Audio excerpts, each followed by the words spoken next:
Welcome everyone. I am Jacqueline Sabaka, the owner of Lady Leader Lifestyle and the creator of No Cover Up Summer. It's a female fat loss program, 8-week program, but that's not what we're talking about today. What I want to talk about today is how healthy foods are making us fat, right? So I'm not talking about the high calorie foods because like if you were to research this, it just blasts you with nuts because they're high calorie and we might eat them in a large quantity. Avocados, high calorie, eat them in a large quantity. Granola, those kinds of things. That's not what I want to talk about. I want to talk about maximizing your hormonal profile so that with the foods that you enjoy eating and that you like to eat, that you're able to burn more fat. Okay, I don't know about you, but I know for me, this is something that I had struggled with, having big crashes in energy, always craving stuff. Like whenever I go to start a diet or whenever I go to start to try the lean out process, I just crave food like crazy and I'm always hungry and I'm thinking about food and I'm obsessing about food, and I didn't really understand why that was. But when you break down the macronutrients of what you're having and the meals of what you're having and trying to balance it out so that your hormones stay in balance, you will be amazed at how much more clear your thinking is, how many less energy drains that you have. Like, a lot of people have that 3 o'clock or that 1 o'clock energy slump when they just ate lunch. Maybe there's something correlated with that, where they go to grab that quick fix caffeine or that quick fix chocolate or that quick fix sugary thing to kind of boost up their energy right away, right? So sometimes we do this naturally, but what I want to talk to you about is having a hormonal balanced meal so that we stop the craving, we stop the feeling ravish hungry all day, we stop thinking about food all the time, right?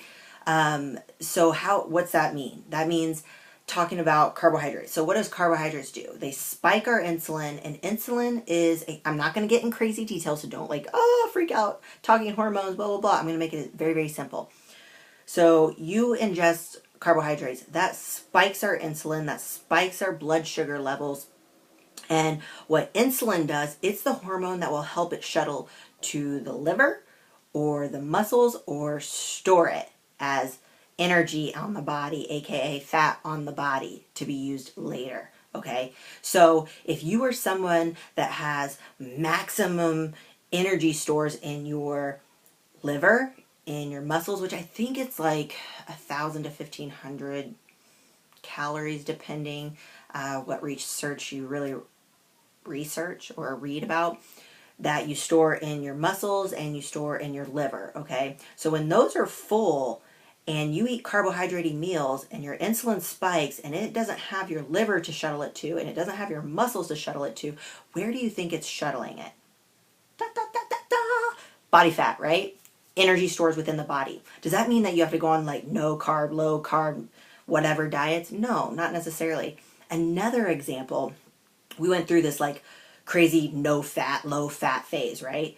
Well, what we forgot is when we have like next to no fat in our diet, fat is the hormone that tells our brain we are satisfied. It's kind of like those people that can eat candy nonstop and still be hungry, or you can eat ice cream nonstop and still be hungry, or you eat donuts and you can't stop at one, right?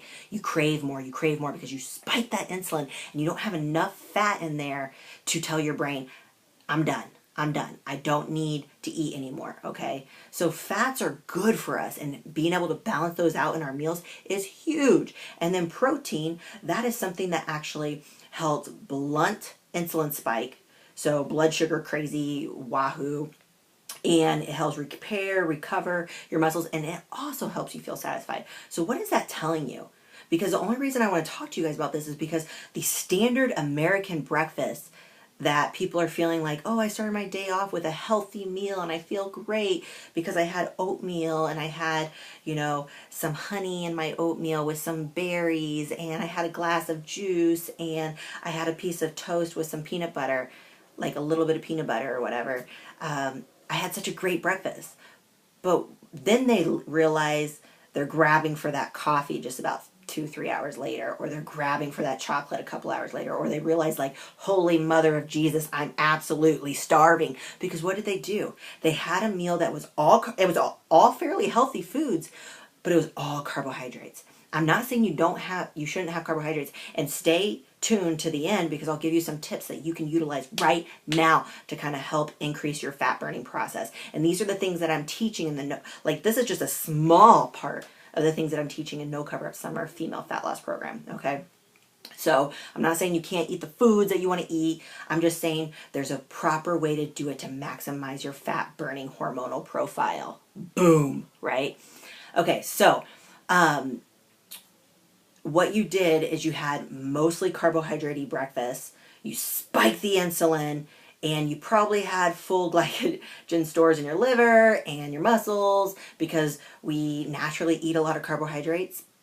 And even if you don't, if you didn't have a lot of protein in that meal or you didn't have a lot of fat in that meal, it's not telling you that you're satisfied, and it's not blunting the insulin spike, so the cravings and stuff can come really quick. And I know you've been there. I know you've been there where you've had that type of breakfast or that kind of healthy breakfast, or you just had a donut or something, and a couple hours you just feel like you're ravished. And then a couple hours later, because you had lunch, you had a sandwich with they never put a ton of meat on it, and not enough meat or protein to blunt the insulin spike. So then a little bit later in the day, you're grabbing for whatever you can to either suppress the appetite, caffeine, or satisfy that hunger or that craving, okay?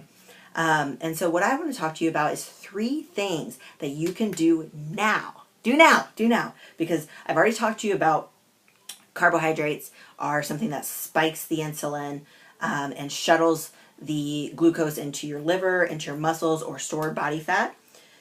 I talked about fat, how it keeps you feeling satisfied, tells your brain, stop, I'm done, I don't need any more. It's typically our mind after that fact that'll say, I still want some more.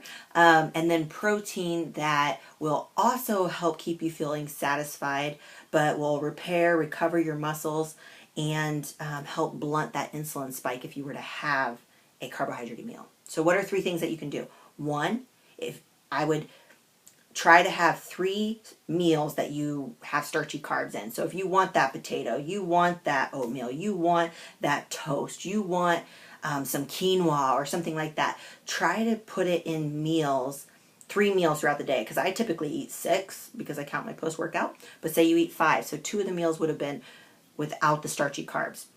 But the second rule, or tip, I should say, I would give you is with those starchy carbs, try to balance it out with a solid amount of protein, like 20 grams. Like if you're adding protein, like a meat source or something like that, it's about the palm of your hand, and with a significant amount of fat source. So if you don't have anything that's measuring and you're not tracky, about the tip of your thumb, like if you were to have peanut butter or something like that, or a spoon, like if you had a spoon, and I'm not talking like crazy giant spoon, I'm talking just a normal spoon of peanut butter or avocado or something like that, add that into your meal, and you'd be amazed how you can have better clarity, have better focus, have less crashes, less energy crashes, less cravings, feeling more satisfied. So those were my 3. Yeah, okay, no, and then I'll get the third one. Sorry, I had to write it down because I wanted to make sure that I gave it all to you, and I'm still kind of new to this video dealio. The third one is make sure that you start your breakfast with a balanced meal. Some people feel like they need carbohydrates to kind of give them a quicker energy source, so make that breakfast your one of your starchy carbs. Make it oatmeal with a tablespoon of peanut butter put in there with a scoop of protein powder, and mix it all in and make it like a chocolatey no-bake cookie yumminess, and that can be your breakfast. Or you can do eggs with some toast, with some coconut oil in your coffee, something like that. That would be something that would help you feel more satisfied, have your mind thinking clearer, less clutter of I'm starving, I'm craving, I want all this craziness, and more satisfied. You'd feel more satisfied for the day. So those are the 3 tips. The one is put your starchy carbs into 3 meals a day. With those starchy carbs, add fat and protein sources to that. And then the third one is making sure that you start your breakfast off with a balanced meal or starting it off with your protein, fats, and maybe a vegetable source. Okay?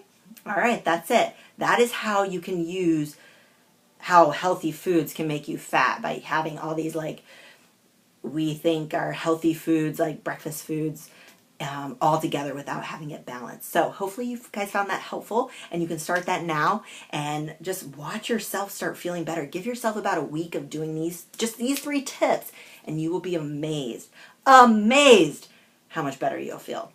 All right, and maybe how much fat you're going to be burning. Actually, I know it.